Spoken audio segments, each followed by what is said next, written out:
7 రాష్ట్రాల్లో ఎన్నికల ప్రచారానికి రేవంత్ రెడ్డి ఈ నెల 19 నుంచి మే 11 వరకు ఇతర రాష్ట్రాల్లో బిజీ. కాంగ్రెస్ తరపున ఎన్నికల ప్రచారం 50 సభలు 17 రోడ్ షోల్లో పాల్గొన్న రేవంత్ విద్యార్థులు రైతు ఆత్మహత్యలపై సమీక్షించడం పోయి ఇక విమర్శలు. ఇక సార్ చూడండి 7 రాష్ట్రాలలో ఎన్నికల ప్రచారానికి రేవంత్ రెడ్డి సార్ పోతా ఉన్నాడు. 7 రాష్ట్రాలలో బిజీ. ఈ నెల 19 నుంచి ఇక రేపటి నుంచి మొదలు పెడితే మళ్ళా మనం ఓటేసే ముందు రోజు వరకు అంటే 11వ తారీఖు వరకు 50 సభలలో సార్ బిజీగా ఉన్నాడు. బిజీగా ఉండి ఇట్లనే చేసిండు కేసీఆర్ కూడా. మళ్ళా మేము చెప్తా ఉన్నాం, కేసీఆర్ కూడా ఇట్లనే చేసి తెలంగాణ రాష్ట్రాన్ని పట్టించుకోకుండా ఇక టీఆర్ఎస్ ని బీఆర్ఎస్ చేసి ఇగో ఆడికెళ్ళి మొత్తం దేశం మొత్తం పోయి ఇక గుజరాత్, తర్వాత కర్ణాటక, పశ్చిమ బెంగాల్ ఈ రాష్ట్రాలు మొత్తం తిరుక్కుంటా ఇగో అంత ఆగమాగం చేసి మన తెలంగాణ ఆడ రైతులు ఆత్మహత్యలు చేసుకుంటే మన తెలంగాణ పైసలు తీసుకుపోయిండు. ఆడ మనిషికి 2 లక్షలు బంచొచ్చాడు. 2 లక్షలు బంచొచ్చుడు. ఇక తీవ్రమైనటువంటి వ్యతిరేకత తెలంగాణ బిడ్డలు అప్పుడు వ్యక్తం చేసిండ్రు. మరి ఈసారేమో తెలంగాణ రాష్ట్రం ఇప్పుడే కదా వచ్చి 2-3-4 నెలలు అవుతా ఉంది. 100-120 రోజులైంది ప్రభుత్వం వచ్చి. 6 గ్యారెంటీలు ఇస్తామని చెప్తివి, రుణమాఫీ చేస్తామని చెప్తివి. నువ్వు పెట్టిన ఫ్రీ బస్సు వల్ల ఆటో డ్రైవర్లంతా చచ్చిపోతా ఉన్నారు.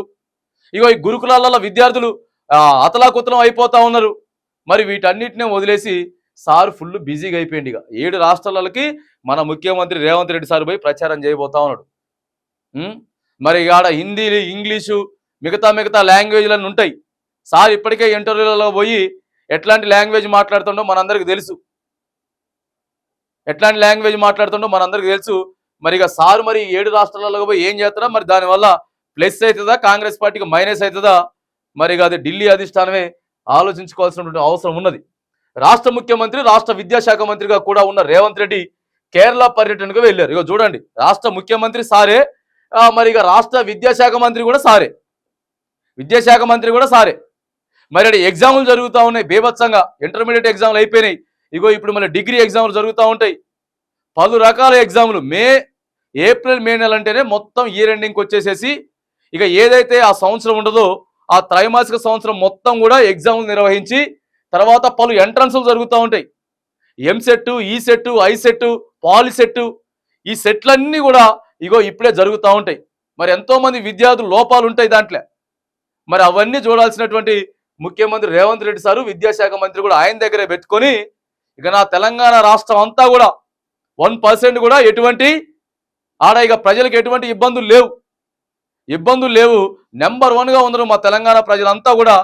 అందుకే ఇక నేను ప్రచారంకి వచ్చినని చెప్పుకుంటాడేమో సార్. ఆడికి పోయి ఇక సారు ఇదే చెప్పుకునేటటువంటి ప్రయత్నం చేస్తూ ఉంటాడు. లోక్సభ ఎన్నికల నేపథ్యంలో ఆయన కాంగ్రెస్ పార్టీ తరఫున అక్కడ ప్రచారంలో పాల్గొనున్నారు. 2 రోజుల పాటు ఆయన ఎన్నికల ప్రచారం చేయనున్నారు. రాష్ట్రంలోని గురుకులాల్లో విద్యార్థుల మరణాలు పట్టించుకోకుండా రేవంత్ రెడ్డి రాజకీయ కార్యక్రమంలో పాల్గొనడంపై ఇప్పటికే విమర్శలు వస్తున్నాయి. రేవంత్ రెడ్డిని జాతీయ స్టార్ క్యాంపెయినర్ గా కాంగ్రెస్ పార్టీ ప్రకటించింది. 7 రాష్ట్రాల పీసీసీలు రేవంత్ ప్రచారానికి రావాలని పిలిచాయి. దీంతో కేరళతో పాటు మరో 6 రాష్ట్రాల్లో రేవంత్ రెడ్డి ఎన్నికల ప్రచారంలో పాల్గొనున్నారు. మొత్తం 50 సభలు 15 రోడ్ షోలలో ఆయన ప్రసంగిస్తారు. ఈ నెల 19 నుంచి వచ్చే నెల 11 వరకు ఇతర రాష్ట్రాల్లో ఎన్నికల ప్రచారంలో బిజీగా ఉండనున్నారని తెలుస్తోంది. గుజరాత్, బీహార్, ఏపీ, మహారాష్ట్ర, కర్ణాటక, కేరళ, తమిళనాడులో ప్రచారం చేస్తారని కాంగ్రెస్ వర్గాలు అంటున్నాయి. బుధవారం కేరళలో రేవంత్ రెడ్డి ఎన్నికల ప్రచారంలో పాల్గొన్నారు. విద్యాశాఖ మంత్రిగా ఉండి గురుకులాల్లో విద్యార్థుల వరుస మరణాలపై సమీక్ష చేయకుండా, వాటిని నివారించేందుకు తీసుకోవాల్సిన చర్యలపై చర్చించకుండా రాజకీయం మీద దృష్టి పెట్టడంపై విమర్శలు వెల్లువెత్తుతున్నాయి. ఇప్పటికే రైతుల మరణాలను చులకనగా చేశారనే విమర్శలను ఇక రేవంత్ రెడ్డి సార్ ఎదుర్కొంటా ఉన్నారు. గురుకులాలల్లా ఇప్పటికీ అప్పుడు ఒక 2 అమ్మాయిలు చచ్చిపోయారు. ఇప్పటికి ఇది 5వ 6వ మరణం అనుకుంటా. ఇగో ఈ పిల్లగాంతో కలిపి పలు రకాల సమస్యలతోటి గురుకులాలల్లా ఆత్మహత్యలు చేసుకున్నారు. అదే భువనగిరిలో జరిగింది. ఇప్పుడు భువనగిరిలో కూడా ఇదే ఫుడ్ పాయిజన్ జరిగింది కదా. మళ్ళీ అదే భువనగిరిలో ఇగో 2 దళిత అమ్మాయిలు ఆడ సూసైడ్ చేసుకుని చచ్చిపోయారు. ఆ సూసైడ్ చేసుకుని చనిపోయిన కాడ పలు అనుమానాలు వ్యక్తమైన హాస్టళ్లల్లో. మరి వాళ్ళ మీద ఇక ఏం జరిగింది అనేది అర్థం కానటువంటి పరిస్థితి. ఆటో డ్రైవర్ హాస్టల్లోకి ప్రవేశించారు.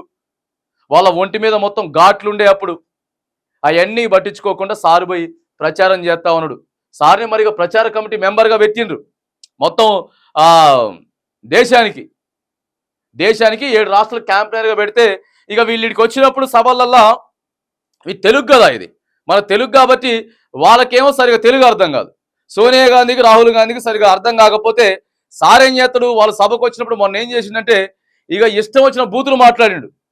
బూతులు మాట్లాడేసరికి మన తెలంగాణ ప్రజలంతా కూడా ఇక మామూలు విజిల్స్ కాదు, ఇక మామూలు విజిల్స్ మామూలు చప్పట్లు కాకపోయేసరికి అరే రేవంత్ రెడ్డి గారు అసలు బీభత్సంగా బాగా సబ్జెక్ట్ ఉన్నట్టుంది, ఫుల్ సబ్జెక్ట్ ఉన్నదని చెప్పి ఇక ఏం చేశారు రేవంత్ రెడ్డి సార్ని, అరే రేవంత్ రెడ్డి గారు బాగా మాట్లాడుతుంటే అసలు రాష్ట్ర ప్రజలంతా కూడా ఉర్రూతులూగిపోతా ఉందని చెప్పి ఆయన మాట్లాడింది బూతులని వాళ్ళకి తెలవపాయ.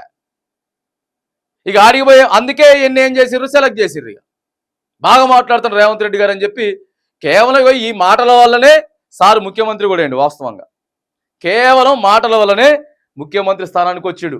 మంత్రిగా చేసిన అనుభవం లేదు. ఎటువంటి అనుభవం లేకపోయినా సరే సీనియర్లందరినీ కూడా వెనక్కి నెట్టి కేవలం ఒక్క నోటితోటే, ఆయన నోటి మాటలతోటే పెట్టుబడిగా ఇలా సాక్షాత్తు తెలంగాణ రాష్ట్రానికి ముఖ్యమంత్రి అయిండు రేవంత్ రెడ్డి గారు.